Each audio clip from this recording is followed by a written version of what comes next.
그럼 이제 너는 복이 될지라 너는 복이 될지라라는 제목으로 말씀 나누도록 하겠습니다. 한 아이가 있었습니다. 그 아이는 폭발 사고로 부모님을 잃었고 그 폭발 때 파편의 눈이 맞아서 눈을 잃게 되었습니다. 부모님도 잃고 앞을 못 보게 된 이 아이는 결국 친척 집에 맡겨졌는데 이때 시대가 좀 어려웠던 시대인지라 그 친척들도 그 아이를 맡기를 싫어했습니다. 그래서 그 아이를 구박하기가 일쑤였고 심지어는 먹을 것도 제대로 주지 않았습니다. 그래서 이 앞을 못 보는 이 아이는 살기 위해서 친척집마저도 도망치듯 나와야 했습니다. 보이지 않는 눈으로 낯선 곳을 다니는 것이 죽을 만큼 힘든 일이었습니다. 넘어지기 일쑤였고 보이지 않는 눈으로 할 수 있는 것이 아무것도 없기 때문에 안 보이는 눈으로 계속 주변 사람들에게 소리를 질러가며 구걸해서 얻어먹는 게 전부였습니다. 그렇게 구걸을 하면서 겨우 연명하는 중에 누군가가 상한 음식을 주었더랬습니다. 그래서 그 상한 음식을 먹고 식중독에 걸려 몇 번을 죽다 살아나기를 반복을 했습니다. 그러던 어느 날 겨울이 되었는데 너무 추워서 바람을 피할 수 있는 곳이 없나 먼 눈으로 여기저기 더듬거리며 찾다가 한 창고를 찾아서 몸을 뉘었는데 하필 그 창고가 옷나무를 보관하는 창고였습니다. 그래서 아이는 자는 동안 온몸에 옷 독이 올라서 거의 죽을 지경에 이르렀습니다. 참 딱한 이 아이 제대로 살 수 있을까요? 가족도 없고 시각장애까지 있는 이 아이, 그리고 계속해서 산다 해도 과연 이 아이는 어떤 일을 할 수가 있을까요? 옷독이 심하게 올라서 숨이 끊어지기 직전까지 갔던 이 아이가 어떤 한 할머니를 만납니다. 그 할머니는 이 아이를 집으로 데려가서 간호해 줍니다. 정성껏 보살펴서 결국 아이를 살려냈습니다. 그리고 아이가 다 낫게 되자 그 할머니는 아이에게 이렇게 말했습니다. 나는 돈은 없지만 나의 이제 일평생 동안 너를 위해서 기도하겠다. 너는 내 덕에 살았으니 이제 이후로 너는 커서 나 대신 하나님의 말씀을 전하는 사람이 되어줬으면 좋겠다. 이 말을 남겼답니다. 작년에 국내 선교 갔을 때에 제가 설교 때 했었던 이야기인데 한 번 더 이야기하고자 합니다. 그것은 왕년에 유명한 연예인 중에 차인표라는 그 연예인이 했던 간증과 같은 인터뷰 내용입니다. 그가 토크쇼에 나와서 인터뷰를 하는데 그 인터뷰의 모든 주제랑 내용을 다 이 기부 쪽으로 돌리는 겁니다. 그래서 토크쇼인데 본인 어필을 하지는 않고 계속해서 전 세계 아이들을 돕자, 우리도 같이 기부하자, 여기에 동참하자, 이런 얘기만 계속 하는 겁니다. 그런데 그것이 되게 오히려 더 이상하기도 했지만 신선했고 많은 사람들에게 관심을 받게 되었었습니다. 그래서 MC가 물었습니다. 도대체 차인표 씨 어떻게 하다가 이런 기부 생활을 하게 됐나요? 이러한 컴패션 활동을 적극적으로 하게 됐나요? 하자 이 차인표 씨가 거기에 대해서 이제 답을 했습니다. 이 차인표 씨의 기부의 시작은 처음에는 억지였답니다. 이 차인표는 원래 그런 기부나 이런 활동들을 전혀 안 했고 부인인 시네라, 왕년 연예인인데요. 그 시네라 씨가 컴패션에서 열심히 활동을 먼저 했는데 그 활동하는 것도 사실 속으로는 되게 못마땅해 했답니다. 왜냐하면 자신과 아이들이나 더 챙겨주지 웬 생면부지 남의 나라 아이를 그렇게 걱정하나, 이런 게 좀 불만이었답니다. 시네라가 나중에 정기적으로 이제 인도 여행, 인도 봉사 여행을 계속해서 이제 가고 있었는데 그 가는 것도 너무 불만이었습니다. 그러나 그래도 본인이 한다는 거 이렇게 말릴 수는 없어서 그걸 냅뒀었는데 좀 문제가 생겼습니다. 뭐냐면 그 봉사를 다 신청한 그 시네라 씨가 인도 봉사 여행을 못 가게 되는 상황이 벌어진 겁니다. 이제 연예인 스케줄 때문에. 그러자 이제 시네라 씨가 그 남편인 차인표에게 억지로 부탁을 했답니다. 이거 다 비행기표까지 예매했는데 이거 다 취소하기 그렇고 이거 얼른 바꿔서 이거 당신이 가라. 그리고 이거 봉사 연예인 꼭 한 명 껴 있어야 되는데 없으면 안 된다. 당신이 가라 해서 차인표 씨가 가게 된 겁니다. 그래서 억지로 차인표 씨가 떠밀려서 인도 봉사 여행길에 오르게 됐습니다. 그런데 이 차인표 씨는 속으로 불만이 가득한 거예요. 왜냐하면 시설도 불편하고 인도 막 그 불편하고 냄새나고 또 사람들도 그렇게 이뻐 보이지 않는데 내가 왜 여기까지 와서 마누라 때문에 고생인가 하는 생각으로 사람들 눈도 마주치기 싫어서 일부러 선글라스를 썼답니다. 그래서 짙은 선글라스를 쓰고 마음의 벽을 쌓아놨습니다. 그래서 일정을 억지로 이제 소화하고 있는데 그 여행의 일정의 막바지가 이제 콜카타 지방의 빈민촌을 방문하는 거랍니다. 이제 마지막 일정을 앞두고 있는데 그 컴패션의 대표가 되는 사람이 와서 차인표 씨를 찾아와서 정중히 이렇게 부탁을 하더랍니다. 차인표 씨, 이제부터 지금 우리가 만나러 가는 아이들은 세상에서 제일 가난한 아이들입니다. 죄송한데 부탁 하나 드릴게요. 이번에 아이들을 만나면 손을 잡아주시고 아이들에게 사랑한다, 너는 사랑받기 위해서 태어났다라는 이 말을 꼭 해주십시오. 왜냐하면 여기 있는 이 아이들은 평생 동안 사랑한다라는 말을 한 번도 못 들어본 아이들이 대부분이기 때문입니다. 하면서 그렇게 좀 연기라도 해달라라고 부탁을 받은 겁니다. 그러자 그 정도는 할 수 있다고 이제 차인표 씨가 승낙을 했습니다. 그래서 또 일정 가운데 불편한 버스를 타고 4-5시간을 달려서 그 콜카타 지방에 도착을 하자 아이들이 쭉 대기해 있더랍니다. 이 차인표의 속도 모르고 아이들은 해맑게 웃으면서 그래도 연예인 온다니까, 한국에서 온다니까 누군지 만나보고 싶다 해서 줄을 서 있었던 겁니다. 냄새나고 남루한 아이들 가운데에서 제일 첫 번째 아이가 자기를 안아달라고, 손이라도 잡아달라고 손을 내밀었는데 안기는 싫고 차인표 씨가 하기로 했으니까 그래도 프로니까 그래도 연기라도 해야겠다 싶어서 아이의 손을 잡고 사랑한다 이 말을 하려고 손을 잡는 순간 차인표 씨가 얘기하길 이렇게 얘기했습니다. 자기의 심령에 너무나 똑똑하고 분명한 소리로 음성이 들렸답니다. 그 음성은 이거였습니다. 내가 너를 정말 사랑한다. 너는 사랑받기 위해 태어났다. 우리 함께 위로하면서 같이 가자.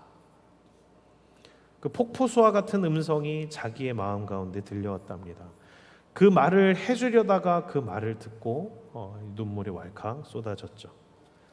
일반 방송이라서 그 토크쇼라서 차인표 씨가 굳이 그 음성이 누구의 음성인지는 밝히지 않았지만 그 음성은 하나님의 음성이었습니다.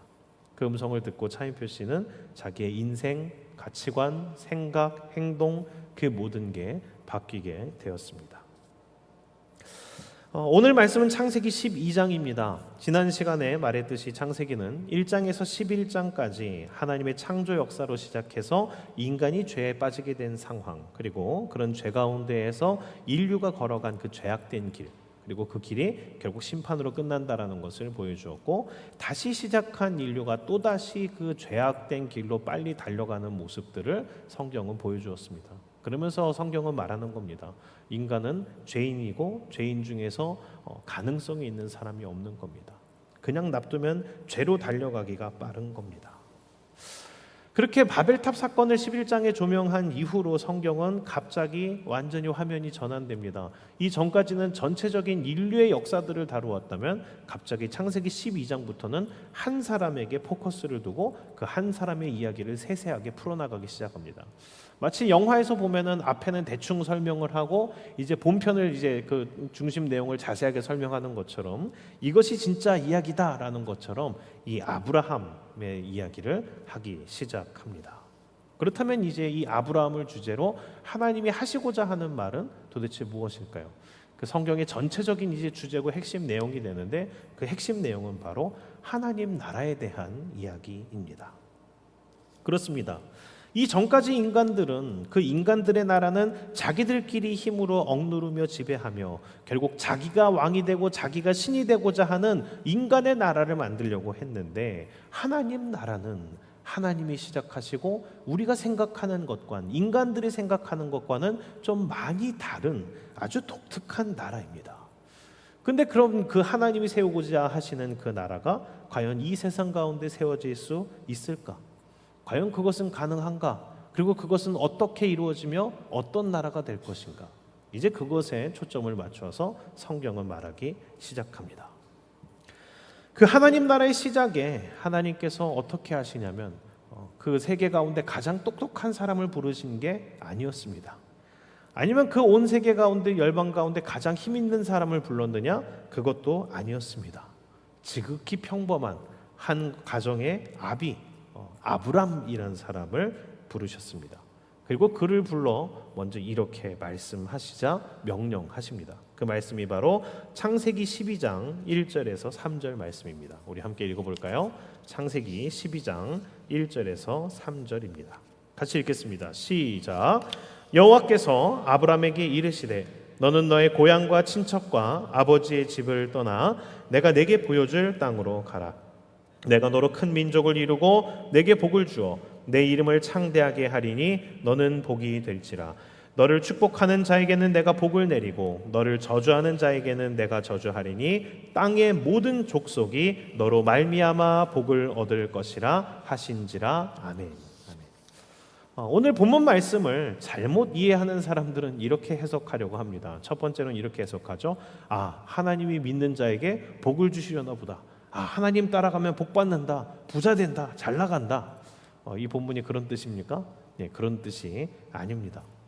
그리고 또 어떤 사람은 이렇게 해석하죠. 두 번째로 아브라함은 믿음으로 본토 친척 아비집을 떠났다. 얼마나 대단한 믿음이냐. 우리 아브라함의 믿음을 본받자. 이렇게 해석하는 거, 이것도 맞을까요? 예, 그게 아닙니다. 사실 지금 이 아브라함은 지금 하나님이 약속의 말씀, 언약의 말씀, 예언의 말씀을 하셨지만 이 말씀의 내용이 뭔지 잘 이해를 못했을 겁니다.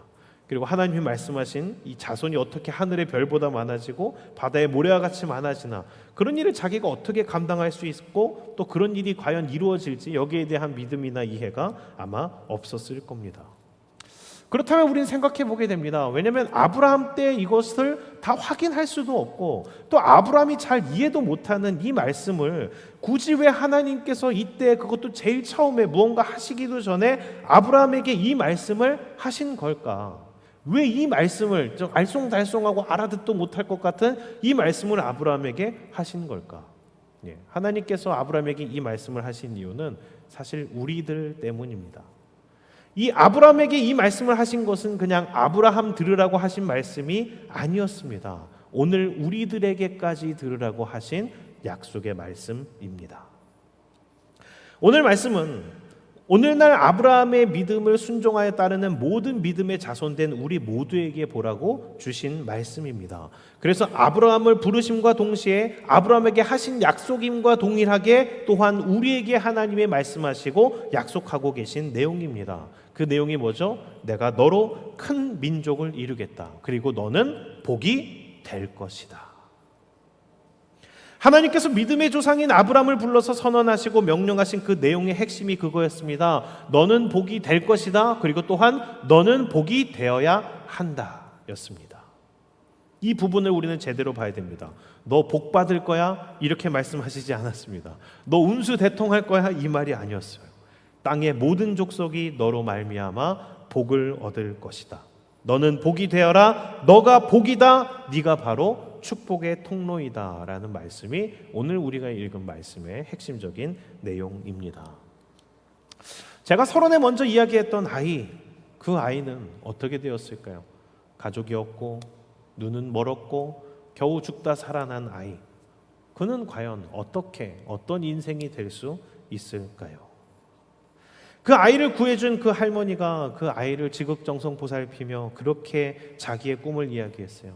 늙고 무지한 자신을 대신해서 내가 너를 살렸듯이 하나님을 몰라 죽어가는 사람들에게 하나님의 복음을 전해달라. 그 할머니는 간절히 그렇게 부탁했고 그 아이는 자기를 구원한, 자기를 살려준 그 할머니의 꿈을 자신의 꿈으로 삼습니다. 이후 그 할머니를 통해서 고아원에 들어가게 된 그 아이는 자기가 할 수 있는 유일한 것이 공부라는 사실을 알게 됩니다. 그래서 자기가 공부를 하기 시작했고 또 자기의 장애보다 더 힘들었지만 놀라운 일을 이뤄냈던 헬렌 켈러라는 사람이 있다라는 얘기를 듣고 자기도 헬렌 켈러처럼 살아야겠다라는 결심을 하게 됩니다. 그래서 그 아이는 자기의 인생의 목표를 박사학위 3개를 따는 것을 우선 목표로 삼습니다. 왜냐하면 헬렌 켈러가 3개의 박사학위를 가졌었거든요. 그래서 자기도 난 3개의 박사학위를 따겠다. 그래서 그 아이는 공부를 하기 시작했고 다짐했던 대로 신학 박사를 포함한 3개의 박사 학위를 땁니다. 그리고 그 할머니의 꿈에 따라서 목사님이 되십니다. 그리고 그분은 이제 목사님이 된 후로 시각장애인들을 위한 교회를 세우고요. 이후에 재단을 만들어서 자기와 같은 시각장애인 학생들을 위해서 보탬이 되겠다 해서 장학금을 지급하는데 1,500명에게 1,500만 원이 아니라 1,500명에게 장학금을 지급해서 대학 공부를 할 수 있게 돕습니다. 그리고 이제 1986년에는 이분이 참 되게 담대한 게 막 국회에도 찾아가고 막 이러면서 떼써서 막 법안 만들어내고 그런 분이에요. 1986년에는 대기업들을 방문해서 스폰을 따냅니다. 재계의 지원을 받아서 서울 등촌동에 실로암 안과 병원을 설립합니다. 설득력이 대단하죠. 그리고 지금까지 그 실로암 안과 병원을 통해서 개안 수술을 받아가지고 원래 맹인이었지만 밝은 세상을 보게 된 사람이 몇 명이냐면 지금까지 지금 평생 동안 일을 하셨는데 27,000명이 개안 수술을 받고 눈을 뜨게 됐습니다. 그리고 지금도 이 실로암 안과 병원은 매년마다 아예 그 병원까지 찾아오지 못하는 이 시각 장애인들을 위해서 일을 하기 위해 이동 진료 무료 서비스 이런 것들을 운영을 해서 직접 찾아다니면서 무료 개안 수술을 매년마다 30회에서 40회를 진행을 한다고 합니다. 그러니까 매년마다 한 40명 정도가 이 수술을 받아서 제대로 이제 앞을 볼 수 있는 세상을 살게 된 겁니다. 이와 같은 공로가 인정을 받아서 그 눈을 멀고 가족을 잃었던 그 아이, 안 못 보는 그 아이, 그 김선태 목사님은 1985년에 대통령 표창을 받습니다. 그리고 그 후에 1989년에는 국민훈장 중에 동백훈장을 받고요. 2008년에는 국민훈장 모란장을 또 받습니다. 그리고 그에 더해서 마지막으로 2007년에는 아시아의 노벨상이라고 불리우는 막사이사이상을 받습니다. 가족을 잃고 앞을 못 보고 죽음 가운데 오늘 하루를 어떻게 사느냐 고생했던 그 아이가 그 할머니를 통해 하나님의 비전, 하나님의 꿈을 품고 막사이사이상까지 받는 그런 목사님이 되셨습니다. 우리가 자주 하는 축복 찬양 있죠. 이따가도 할 건데 그 찬양의 가사가 그겁니다. 당신은 하나님의 언약 안에 있는 축복의 통로. 이 찬양 모를 거 아니에요. 아마 대부분이 다 아실 겁니다. 당신은 하나님의 언약 안에 있는 축복의 통로. 그렇습니다. 우리가 서로를 일컫는 말, 그리고 우리의 정체성, 하나님께서 이 아브라함에게 말씀하신 우리의 정체성은 무엇이냐? 바로 축복의 통로입니다. 그렇습니다. 우리는 그냥 복받는 사람이 아니라 하나님이 우리를 무엇으로 부르셨고 무엇으로 만드시고 무엇으로 인도하시냐면 축복의 통로로 만드십니다. 이 가운데 이 설교를 들으면서 마음이 조금 안 좋은 분이 있을지도 몰라요. 이런 생각하는 거죠. 나도 복 받고 싶은데 흘려만 보내다가 나 망하는 거 아니야? 이렇게 생각하는 사람 혹시 있을지 모르겠습니다. 그래서 원래는 대개 설교를 이번에 좀 짧게 해볼까 했는데 이 부분 설명을 해야 될 것 같아서 조금 더 길게 해야 될 것 같습니다. 한번 이제 거기에 대해서 생각을 해봅시다. 자, 사람을 파이프로 치고 복을 물이라고 했을 때 어떤 파이프가 가장 물을 많이 담을 수 있을까요? 자, 객관식으로 내보겠습니다. 첫 번째, 입구도 막혔고 출구도 막혀 있는 파이프. 자, 2번입니다. 입구는 뚫렸지만 출구는 막혀 있는 파이프. 자, 3번입니다. 3번은 입구도 뚫려 있고 출구도 뚫려 있는 파이프. 어떤 파이프가 뚫려 있고 어떤 파이프가 마를 일이 없을까요? 당연하죠. 3번입니다. 파이프의 사명은 잘 흘려보내는 겁니다. 통로의 역할이란 그런 겁니다. 잘 뚫려 있어야 쓰임 받습니다. 막혀있는 파이프는 쓰지 않습니다. 막혀있는 파이프에 물을 보내는 사람은 없습니다. 그렇습니다. 크리스찬은 축복의 통로입니다. 잘 나누면 나눌수록 더 큰 복이 우리를 통해서 흘러갈 뿐만 아니라 우리가 그 복을 누리는 사람이 된다라는 겁니다. 그래서 성경에 하나님은 이렇게 말씀하셨죠. 먼저 그 나라와 그 의를 구하라. 그리하면 그 모든 것을 너희에게 더하시리라. 아멘. 저는 가끔씩 얘기하는데 사실 전 계산이 상당히 빠른 사람입니다. 산수나 수학을 잘해서가 아니라 좀 멀리까지 내다보고 하는 계산들을 좀 잘하는 능력이 있습니다. 집안에서도 그랬어요. 저에겐 이제 형이 있는데 형제끼리 많이 다투잖아요. 저도 어렸을 때 그랬습니다. 형이랑 자주 다퉜어요. 조금이라도 더 가질까 해서, 조금이라도 손에 안 볼까 해서 늘 아기 다툼을 계속해서 했던 거죠. 그러다가 한 가지가 계산이 되더라고요. 뭐냐면 이 집안에 형과 나만 있는 게 아니다. 그리고 나의 부모님은 선하신 분이다 라는 계산이 되는 거예요. 그래서 하루는 양보를 해봤어요. 그래, 너 다 가져라. 뭔가 갖는다고 해서 그래, 형 다 가져라. 내가 양보하겠다. 되게 반응이 이상한 거예요. 너 괜찮겠어? 그래, 다 가져라. 그래서 손해본 채로, 덜 먹은 채로, 안 먹은 채로, 못 받은 채로 버텼어요. 그러나 역시나 선한 부모님은 그것을 보고 알고 계신다라는 거죠. 내가 지금 당장은 손해보는 것 같지만 나의 손해를 계산하고 알고 있는 부모님이 계셔서 뒤에서 그 모든 것들을 채워주시는 부모님의 손길을 느낄 수가 있었죠. 그때 알게 됐죠. 뭐냐? 갚아주는 분이 있으면 손해봐도 괜찮다라는 거예요. 그렇습니다. 갚아주는 분이 없다라면 문제겠지만 갚아주는 분이 있다라면은 우리의 손해가 손해로 끝나지 않는다라는 겁니다. 마태복음 5장을 한번 보도록 하겠습니다. 마태복음 5장에 보면 산상수훈이 나오는데요. 거기에 팔복 설교가 나옵니다. 마태복음 5장 1절에서 12절을 우리 같이 한번 읽어봤으면 좋겠습니다. 마태복음 5장 1절에서 12절입니다. 찾으셨습니까? 우리 한 목소리로 읽어보겠습니다. 시작.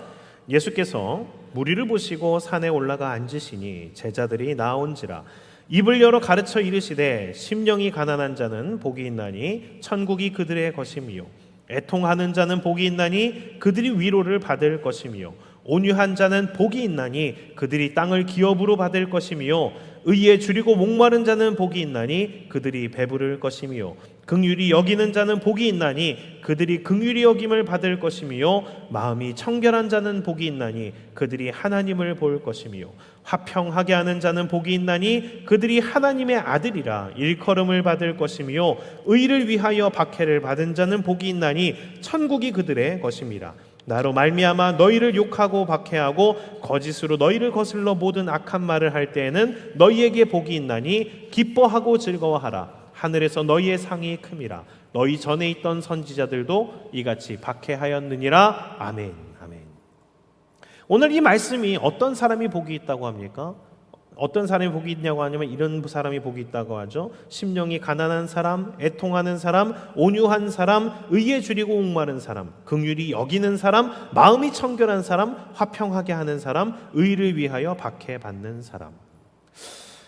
예수님이 말씀하신 복 있는 사람은 세상이 말하는 복 있는 사람과 차이가 대단히 많습니다.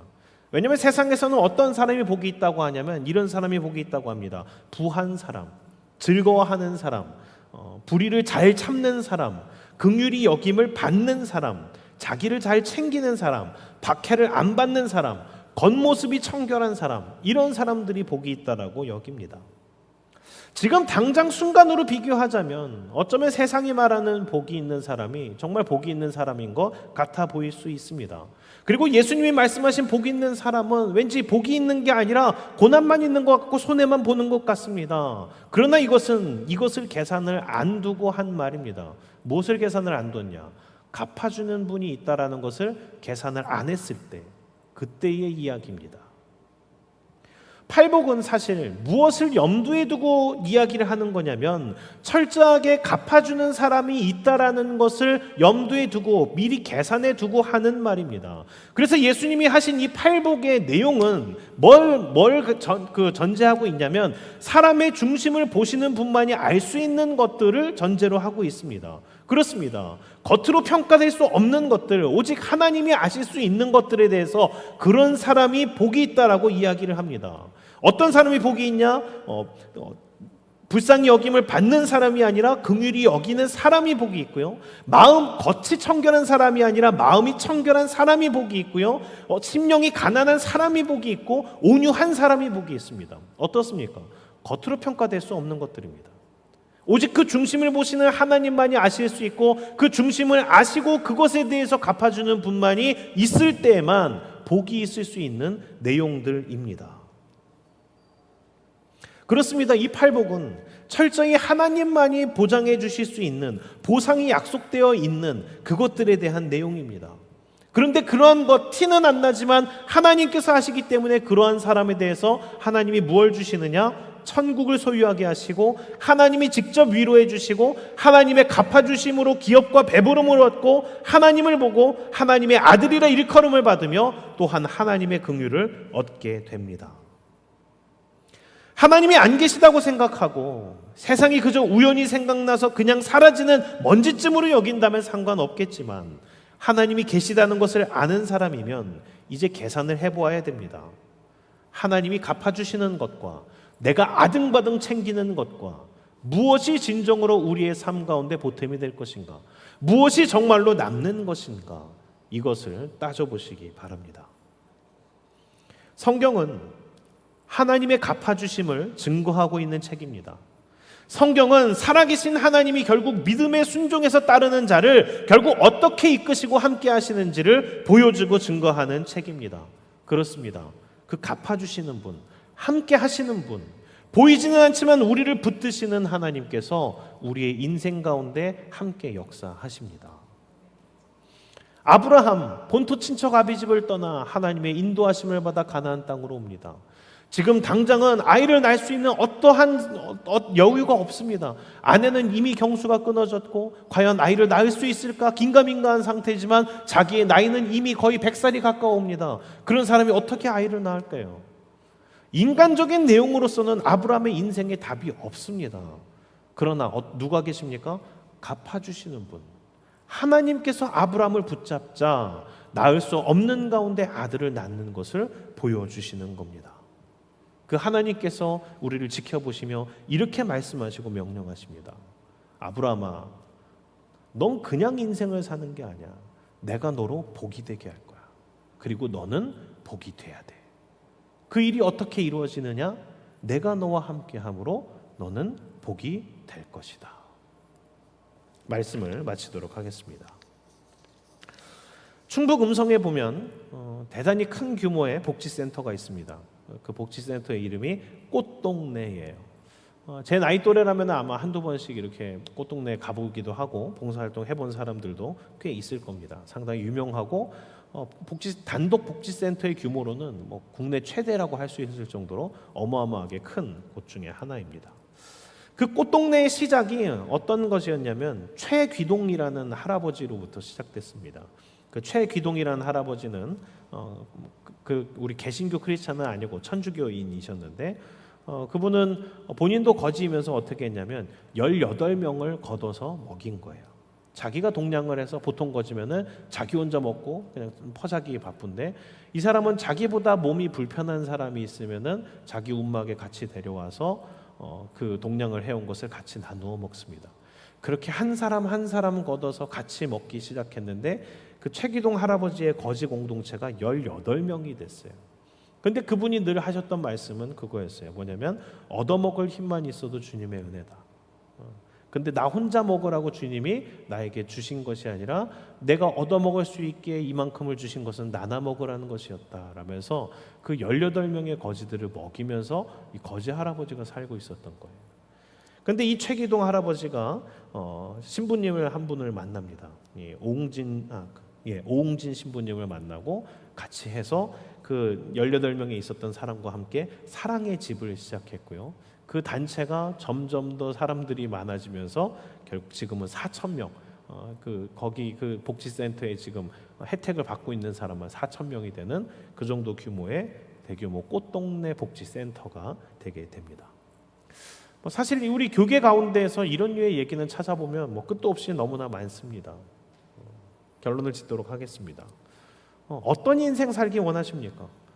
그냥 복질금 받아먹고 평생을 자기 혼자 아등바등하면서 쥐고 흔들면서 아기다툼을 하는 인생, 아니면 나누고 또 나누고 나누었는데 신기하게도 12광주리가 남는 인생, 어떤 인생을 원하십니까? 주님께서 오병이어 기적을 보여주신 것은 야 봐라 신기하지 이게 아닙니다. 소년의 도시락 같은 작은 보리떡 5개와 물고기 2마리지만 그거 하나님 손에 붙들릴 때, 하나님 손에서 떼어져서 나누일 때 무엇이 되느냐? 오병이어의 기적의 근원이 된다라는 겁니다. 그렇습니다. 하나님은 전부 다 우리를 그런 복의 통로로서, 복의 근원으로서 부르셨습니다. 그 부르심을 알아 복이 되어 살아가는, 복 받기 위해서 악이 다툼해서 남의 복 뺏을 거 없나 쥐어 싸우며 아등바등하는 인생이 아니라 나누고 나누었는데도 흘러 넘치는 복이 되는 인생. 그래서 누군가의 복으로 사는 인생 되는 우리 모두가 되시기를 주의 이름으로 축원합니다.